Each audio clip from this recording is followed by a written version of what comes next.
and so 4-1 it would finish. Frank Leboeuf still with us to talk more about what we saw in this one. Gab's still with us too. It's not all about Haaland then. Gab, we got to see Phil Foden today getting 2 goals. Is he back? You know what? If he's back, then we have a real title race on our hands, because we all remember how good Phil Foden was 2 years ago. I was hugely impressed, not just by this game, but sort of his run of matches. That Foden-Reinders partnership, if that's what he wants to continue with, against Liverpool this weekend and whatnot, that is so well-rounded in terms of drive, in terms of running into the box. We saw Reinders serving up both assists there, in terms of finding each other. Foden's creativity, Foden's genius, the way he strikes the ball. That's exciting. And you know what? Nothing against the tall Norwegian guy, but it's nice to talk about Manchester City and not just make it all about him.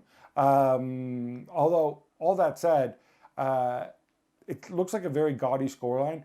At 3-0 up, they get the goal back after Doku falls asleep. And then Dortmund had a couple chances, Donnarumma having to come out way outside the box. It looked to me like it got a tiny bit potentially nervy before obviously Ryan Cherky put it away. But yeah, Foden, that's really exciting. You got Foden coming back. You got potentially Rodri. He was supposed to be on the bench tonight. He wasn't, but they're going to take his return slowly.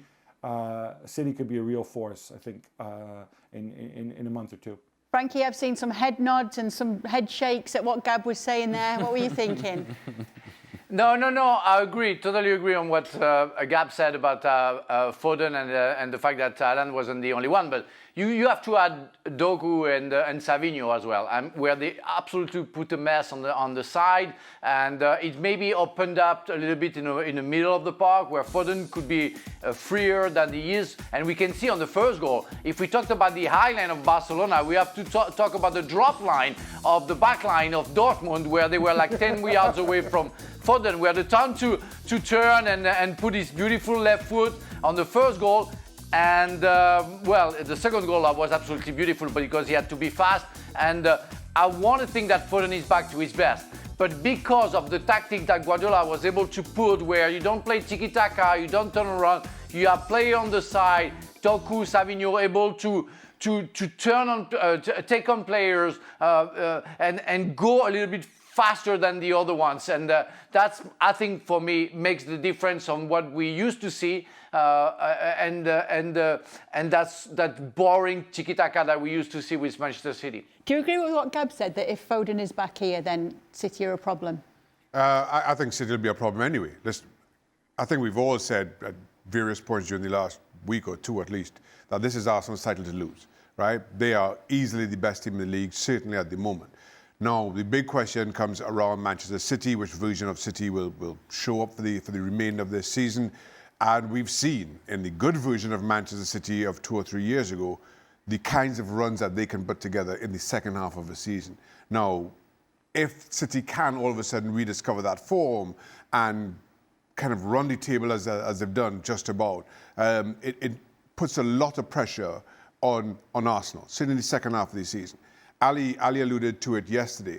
Now, in any title-winning season, every single club goes through a spell where they just aren't playing well, things aren't going great, and it's how you manage those periods, how you manage those 5 or 6 games. And the old cliche, you've got to win ugly and all that kind of comes in.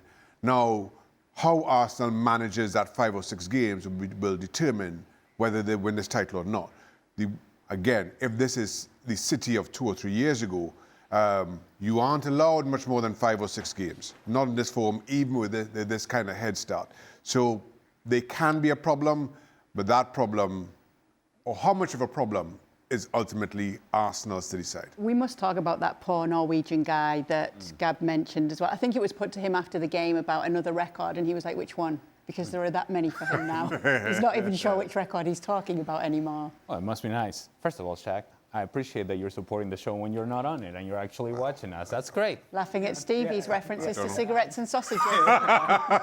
You mean Dr. Nick? Look, as it pertains to Erling Haaland, when that ball was being crossed from the left-hand side from Doku, and he goes through the defenders and Foden, and it's now you see the big strapping young man setting up with his left foot. You're like, well, there's only one outcome here, and it's him about to score a goal with the sort of power that he did. He, not now, but has been for a while, a certainty in front of goal. And that's a certainty for us that are watching it as a striker, and I don't speak with a whole lot of knowledge on this subject, but at one point or another, when you're scoring a bunch of goals, you feel like everything that you touch is going to go into the back of the net. And what a place that has to be for Erling Haaland. That he now knows clearly and fully when he steps on the field, if he's given a chance, if he's played a ball through, if somebody's crossing the ball, more than likely he's going to score. That, I tell you, it is where you want to live, where you want to dream if you are a striker, and Erling Haaland is right there every single day. What a great place to be if you're Erling Haaland, and what a moment in your career if you're Erling Haaland.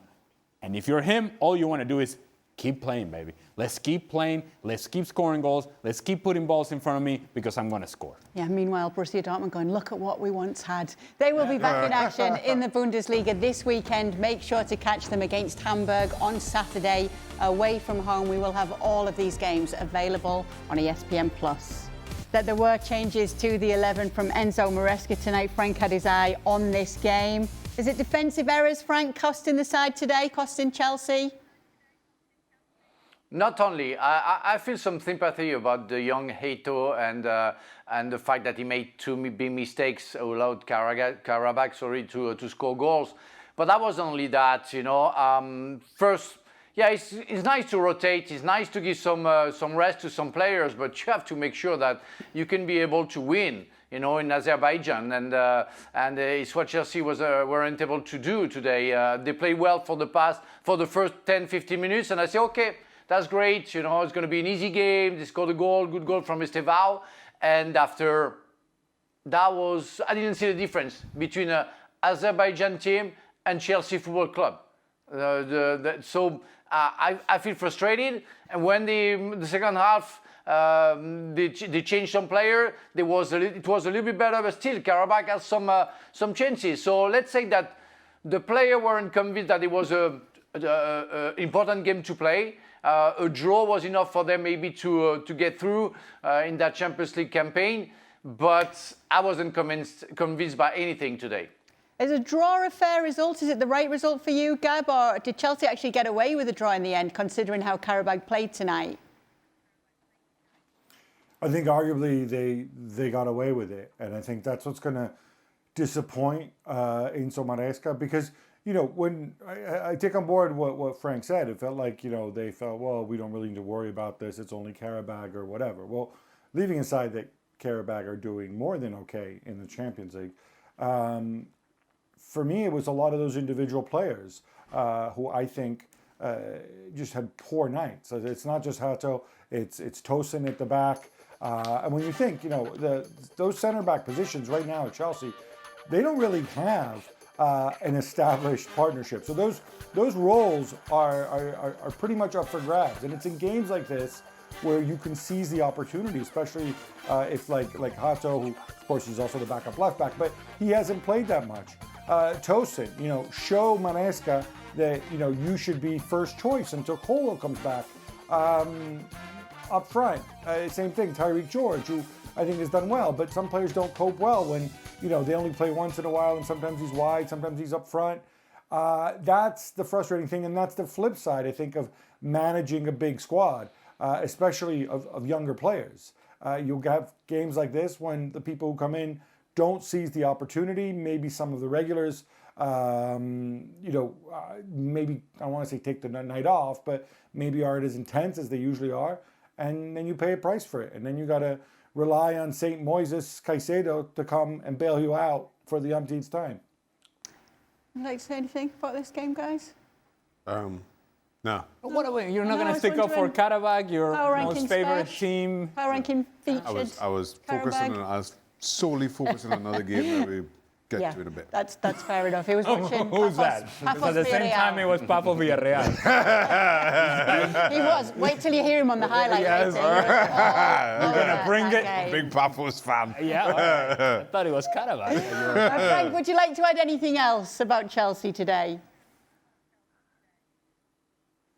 Oh, me? Yes. I'm sorry, me? Yes. No. Well, now again, I want to think about Aito, and I know how dramatic and traumatic it could be to have a kind of game like that, and I really hope that guy is going to step up, and his teammates will cheer him up to make sure that he can carry on and have a great career. It's never good to start like that way, and people have seen that, so you want to find some recomfort, I would say, from everybody. He has mine because he can make mistakes and he has to carry on. But that was an off night. That wasn't a good night. That wasn't a good game away from home against the so-called best club in the world. but really, I was very disappointed by the team today. Yeah, time to bounce back. Stamford Bridge this weekend against Wolves. Thanks so much, guys. Make sure to be with us tomorrow.